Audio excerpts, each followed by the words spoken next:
Dan special tool tadi, dia perlulah berada dalam keadaan betul.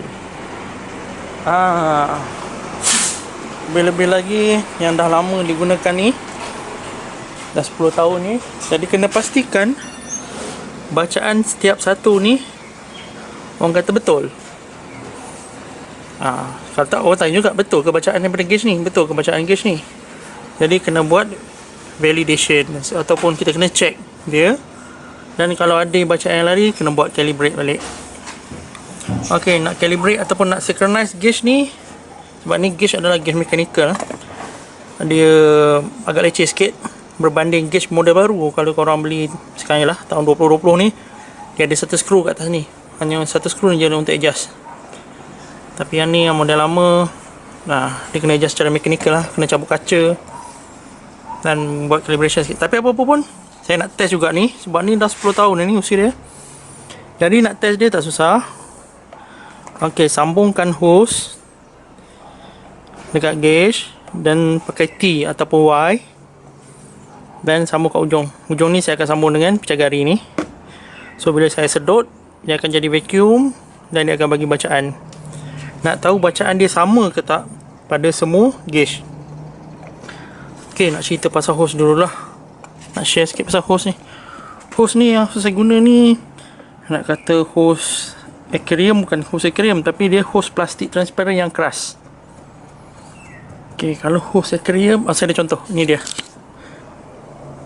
Ok, ni hose aquarium. Hose aquarium ni getah, tapi dia lembek. Kita tengok, kita picit, boleh picit. Yang ni tak nak pakai hose ni. Sebab bila vacuum nanti, hose ni jadi kepit, jadi kemik bila ada vacuum. Okay, bila ada vacuum dia jadi kemik. Jadi hose ni memang fail. Tak boleh pakai hose ni. Okay, jadi jangan pakai hose lembek, getah lembek ni. Pakai hose transparent keras ni. Ataupun nak pakai yang hose vacuum creator pun boleh. Macam ni. Hose hitam vacuum creator 3mm ni pun boleh. Dia getah dia lembut sikit. Tapi waktu kita nak setting nanti, vacuum dia on off. So hose ni pun akan kemar kecut sikit lah. Akan beri ralat sikit lah. Sikit je. Ataupun nak nampak sporty sikit, boleh pakai hose Semco 3mm. Tapi tu lah, dia lembut. So bila lembut, vacuum sedut, dia kepit, dia kemik. Bila vacuum lepas, dia kembang. So kita akan beri sedikit ralat pada bacaan gauge. Yang tu saya tak pakai hose lembik saya pakai hose keras ni. Hose keras ni tak boleh picit, sangat keras. Yang tu kenapa nak susah nak masuk kat sini, nak masuk sini pun susah. Ok, saya pasang dulu kamera. Saya tunjukkan macam mana nak buat calibration atau validation, atau kita nak check synchronize vacuum gauge. Ok, saya nak validate dulu vacuum gauge ni, sama ada dia masih valid bacaan dia, ataupun sudah sudah lari bacaan, betul atau tak betul. Jadi nak buat orang kata calibrations, yang saya perlu adalah hose, sambung kepada T atau Y, dan then sambung lagi kepada T dan Y ni. Last kali saya sambung kepada picagari macam ni. Ok, nampak ok, nampak. Ok, jadi bila saya tarik picagari ni, kita tengok vacuum dia bergerak. Vacuum dia bergerak. Jadi nak tahu bacaan dia betul atau tak betul, jom saya zoom sedikit.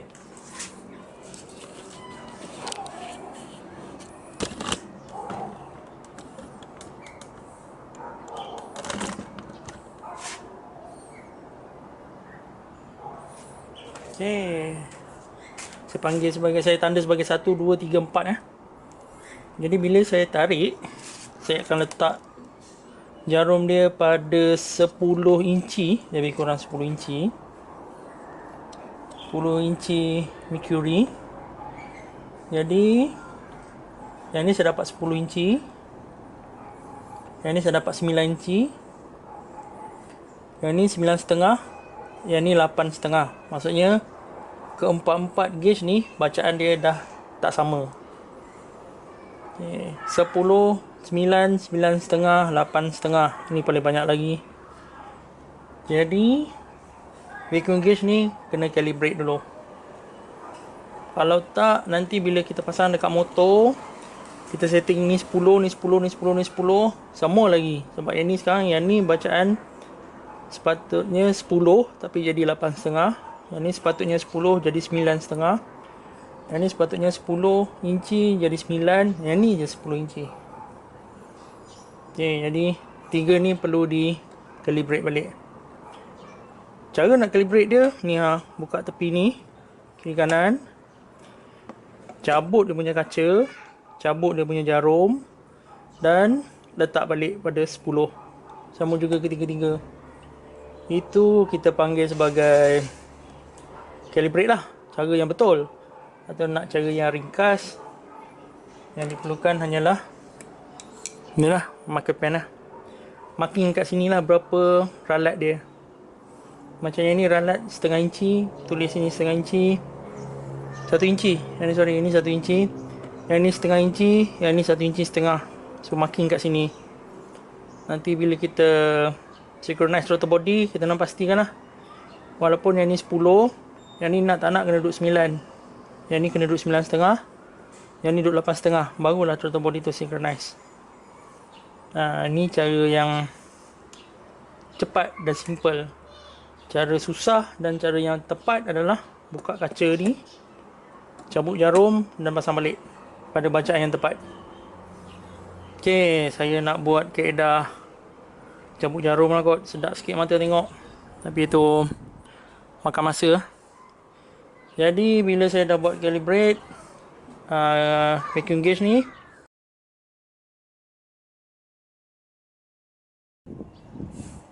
okay, penat juga buat benda lah ni. Pressure gauge ataupun vacuum gauge ni saya dah buat validation dengan calibration.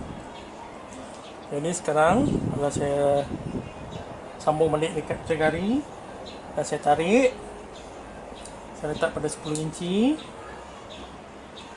Semua vacuum gauge ni berada pada 10 inci. 10 inci mercury, 10 inci, 10 inci dan 10 inci. Sekarang keempat-empat vacuum gauge ni bacaan dia dah sekata, selari. Okay. Jadi sekarang bolehlah saya pasang pada motor. Okay, 10 inci semua. Sebab saya ambil 10 inci ni, engine punya vacuum lebih kurang 10 inci lah. Jadi kita ambil tempat-tempat yang biasa dia nak orang kata dia nak duduk lagi. Jadi kita ambil 10 inci sebagai bacaan setting dia. Okay, 10 inci cantik. Jadi sekarang saya nak tunjuk kat mana nak pasang vacuum hose ni. Okay, vacuum hose dia saya ambil yang ni juga, yang jenis plastik keras, transparent keras ni. Okay, sambung dekat throttle body satu ujung, sambung dekat airflow valve satu, dan sambung balik dekat pressure gauge, vacuum gauge. Okay, tempat dia dekat sini. Okay, ini throttle body belah paling kiri. Saya ambil throttle body nombor 1 lah, senang saya panggil nombor 1. Dia ada satu cap kat sini, penutup cap ni. Kalau kita tarik dia keluar. Okay, ini penutup cap dia. Sekejap. Jangan bagi hilang lah, benda ni susah nak cari. Okay, penutup cap ni, bila kita cabut, kita akan nampak dia punya satu nipple kat sini.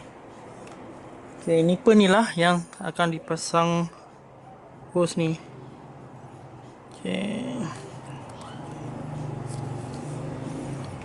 Okay, agak leceh kau buat kerja satu tangan ni. Okay, saya dah pasang kat sini. Lepas tu yang ni nanti akan dipasang pada flow valve. Ini flow valve. Dan daripada ujung flow valve akan pasang kat gauge. Jadi yang nombor 1 atau paling kiri berada kat sini. Nombor 2 memang akan menangis juga nak buka sebab dia duduk kat belakang map sensor. dan agak tempat agak sempit. Nombor 3 kat sini, senang je nombor 3. Tu yang kecil tu. Ni. Nombor 4 paling senang, dia duduk kat luar. Ni je. Jadi yang nombor 2 ni nanti akan menguji kesabaran sedikit. Okay, dah siap pasang, dah siap setup. Saya akan tunjukkan macam mana susunan dia. Okay, vacuum hose yang saya tunjuk tadi, pasang dekat nipple throttle body tadi. Sini satu. Ya, yang nombor 2 ni yang susah sikit tadi. Nombor 3. Ni nombor 4. Jadi semua hose ni akan disambung dulu kepada airflow valve. Okay, airflow valve ni akan kawal lah kelajuan angin nak masuk. Kelajuan angin akan mengalir kat sini. Dan disambung ke vacuum gauge. Jadi saya susun ni tadi 1, 2, 3, 4. Sama macam hose ni. Okay, ini bahagian sambungan vacuum gauge kepada motosikal. Sekarang tak boleh nak start sebab tangki saya dah cabut. Sebab kita nak adjust nanti skru yang dekat sini. Kalau kita nampak, sekejap saya zoom. Okay, ini skru dia. Okay, ni, kenapa dia tak nak fokus lah? Tu dia skru dia. Jadi swivel akan masuk sini. Ni untuk synchronize balance antara silinder throttle body 1, 2 dan 3, 4.